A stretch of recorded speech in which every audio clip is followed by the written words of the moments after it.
Good evening, UPBOptionMillionaires.com. Sunday, July 30th, 2017. S&P 500 futures have opened for trade to start the week. They are flat as a crepe. You know what I'm talking about. Look at the VIX rebounding late in the week last week. Folks, it was close. We almost had to get the paddles out. The VIX almost died. The day the VIX died. I can't sing. And we were buying stocks and, I don't forget it, fanging. All right. But you see the rebound, and we had the midday Thursday meltdown of the tech sector. Tech. Look at this VIX pop.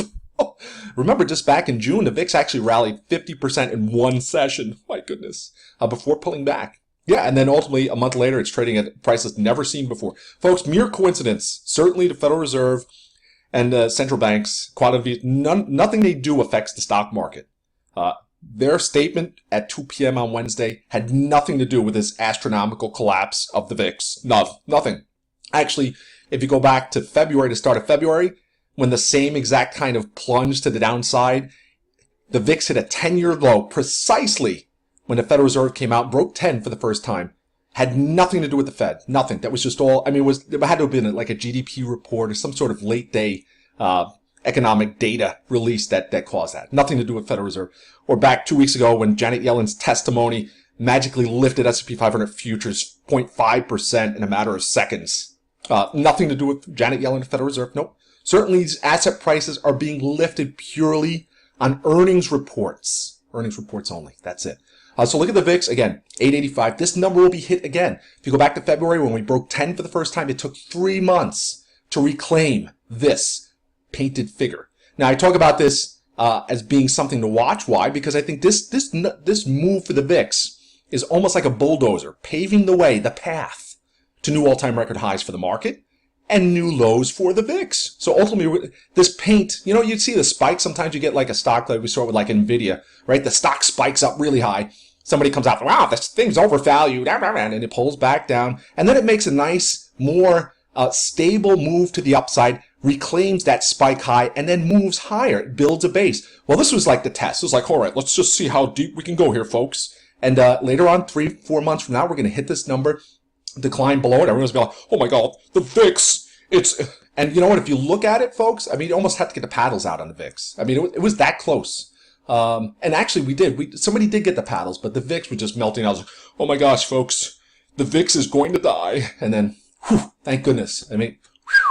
Ooh, that was close. So let's just look. We're going to look at some charts. We'll look at S&P 500 futures. Pull up S&P 500 futures now, folks. See these flat as a pancake. Oh, folks, we have now dropped 0.0004% right out of the gate here. Folks, grab your helmets. Grab your helmets. But let's look at some earnings charts. We got a lot of earnings coming up. Amazon reported, hit a new all-time record high previous to its earnings report, then declined. Google also broke back over 1,000 and then declined. But we had Facebook move to new all-time record high. It's kind of hold them. Oh, look at this chart. Oh my goodness. How'd they get in there?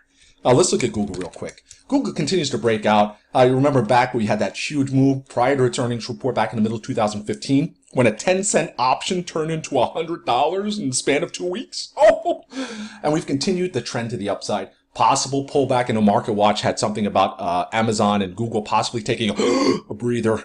So we'll see if we pull back to support. If not, we're going to continue up to that 1,000 level and beyond. Amazon, same kind of chart here. The move to the upside measured momentum remains firm.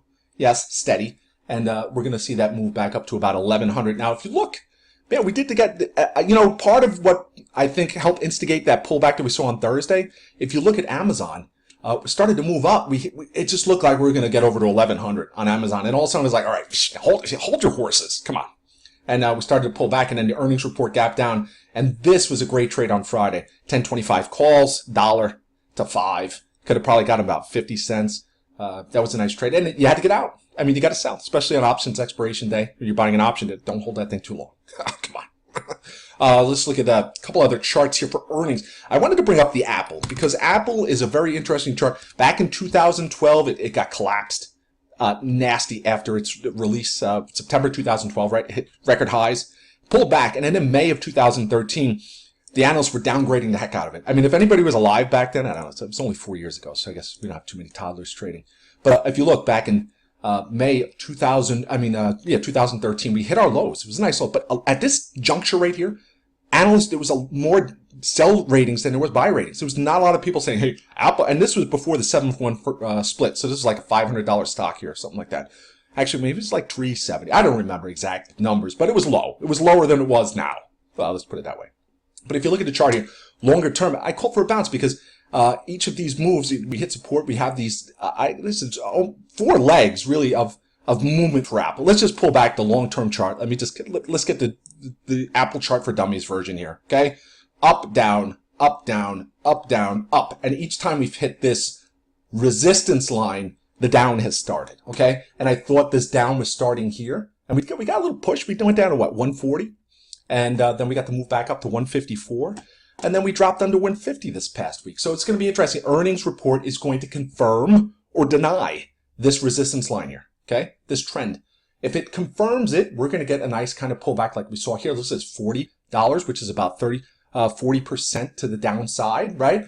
This one from 90 to 50, $40. Yeah, about 45% to the downside.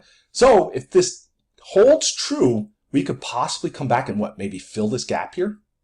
Whew, possibility. Something to keep an eye on for earnings. I'm not going to trade this, I don't think, unless the options get inexpensive and I trade it both sides, because we're either going to break to 160 or we're going to bust down to about 140. And if you look, momentum, not giving us kind of a sell signal, okay? Look at it. We got the sell signal here for momentum. Look at this. See this? We get the momentum sell signal here. Boom. We're going to get that $40 drop. We get a momentum sell signal as we did here back in 2012. This is going to be a great move to the downside. We also got the momentum sell signal just before the financial crisis. So it's going to be pretty straightforward after the fact, which it always is, right? I mean, I'm going to be right after the fact. It's going to be up or down, and I'll be able to nail it. Tesla reporting earnings Wednesday. Let's look at Tesla. Look at that candle, folks. I don't know what that's, an elongated hammer. But if you look, momentum still positive. Again, a tough trade. We could come all the way back to the support line here at 250 for Tesla. Or we could launch to that 390 target I talked about when it was a $100 stock back here. So Tesla's going to be a tough one. And you know what? The market's going to make you want to, you're going to have to pay up. Yo, show me that premium money, baby. So Tesla's going to be a tough one to trade. Maybe post earnings, if it dips, buy the rip off the lows, much like Amazon on Friday. Square, which hit recent new all-time record highs. Look at this breakout, folks. Let's bring it in. I got some lines here. There we are. So we see support here at 25. You can see the move we had on Thursday, along with tech pulling back. It's going to be another tough one. I look at it. Look, momentum just about to turn negative. If we do, we could possibly get the candle down, and we're back in the channel. Back in the channel.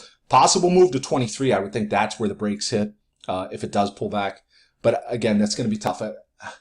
Are we going to just completely negate this downside we saw on Thursday? I don't know. And I haven't traded Square, so I'm just looking from a chart perspective.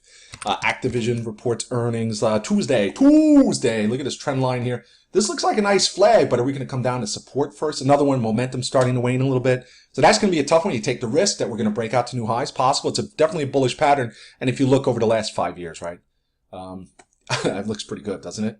But again, you can draw a similar kind of flag here, and we pulled back first before resuming upside. So that's also something to keep an eye on. So it's a high-risk trade for earnings. UAA, which is Under Armour. Now you can make the case we're just stair-stepping down. Hello, stair-stepping. And that we're going to break, and we're going to head down to the lows we saw in 2013, which would be $12.50. How much did they pay Steph Curry to wear their stuff? It's like $6 trillion. He had some nice LeBron James dance the other day. Let's look at a shorter term, though. See those gray boxes? Those be some gaps. Some Michael Strahan gaps, I like to call it. But you can see, if we do hold support here and we bounce, these gaps would come into focus right away. It was kind of like an Urban Outfitter type move that we saw back, 3 or 4, maybe 2 or 3 years ago when it hit 20 and went to 30. Something like that. So if we get 20, possible move up to 30 for UAA. A couple other charts here. How about Shopify?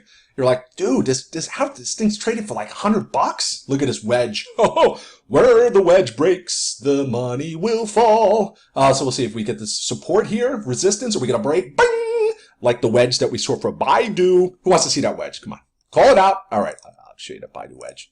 Baidu, nice wedge. Look at that. Woo! Is that what we're going to see for Shopify?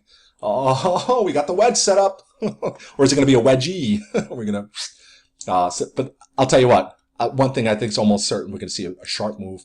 I have to look what they're charging for the options, but it's got to be at least at 10%. I would say the hundreds got to be at about $1.50, 200, maybe $2. So that would be the trade, or 75. And I think it's going to make a gigantic move, huge, not a yiny.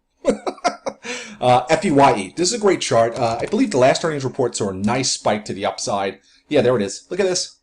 This is a gap. Of course, we could fill that gap, but if you look, we got one step here. We went up. We're consolidating. Possible another step. We came down. Support here, 15. Could be a nice trade on the break over 16. We'll move at least over 17 to get up to this level here that we saw about 16.50, 17.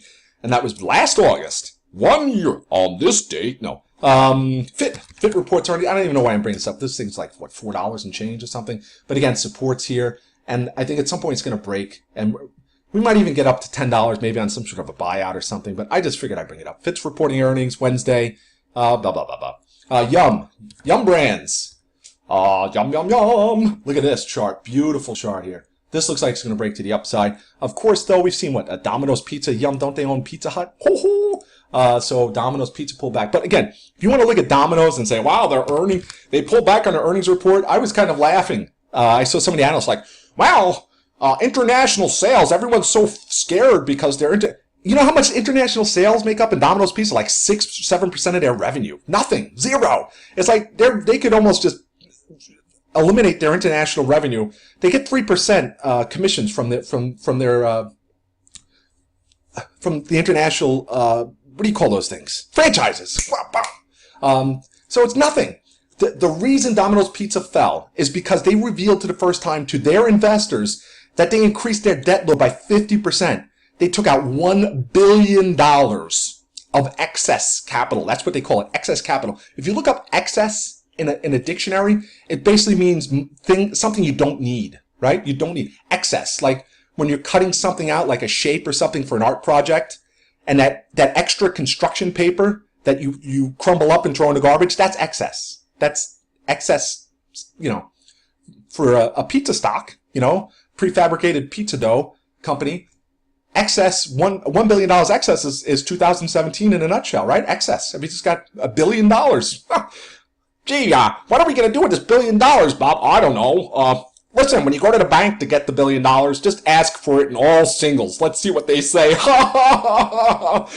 the kind of jokes that probably go around these days. It's just, what's $1 billion these days? These guys probably got 7 freaking second summer homes and third summer homes. Anyway, off the soapbox, folks. Yum Brands. So again, I think Yum Brands, the earnings will matter. Whereas Domino's Pizza, this is all about laughing at investors going, hey, dude, we took another $1 billion out. Let's see what they say. Whereas we have Yum Brands, a beautiful chart here. Nice flagging pattern. Looks like we can move. And momentum's still positive. So I would look possibly for some calls. And finally, AGN. This is a chart I brought up many, many months ago when it hit 220. I said, hey, we're going to hit some support and rally. Look at this move we've had off support. It's been really nice in 2017. Right over here. A nice breakout over the 250 level. Earnings is probably going to send it up. This is almost an inverted head and shoulders pattern, right? We have one shoulder, and we have a head. Neckline is right where we are. We're right there. So move possibly up to 300. Could we see like a candle like this? See this candle here that we had back in March, this negative candle? Just copy that one, paste it over here, and make it, one of those white candles. And we'll be up at about 290, 300 post earnings. You heard it here first. UPBOptionMillionaires.com. I hope everyone has a great day tomorrow. See you in the chat room at Option Millionaires. It is Sunday. Again, S&P 500 futures a little less flatter than a crepe. They're down 0.04%. 0.04%, yes. That would be 0.04%. Yes. Okay. All right. That is all. You are dismissed.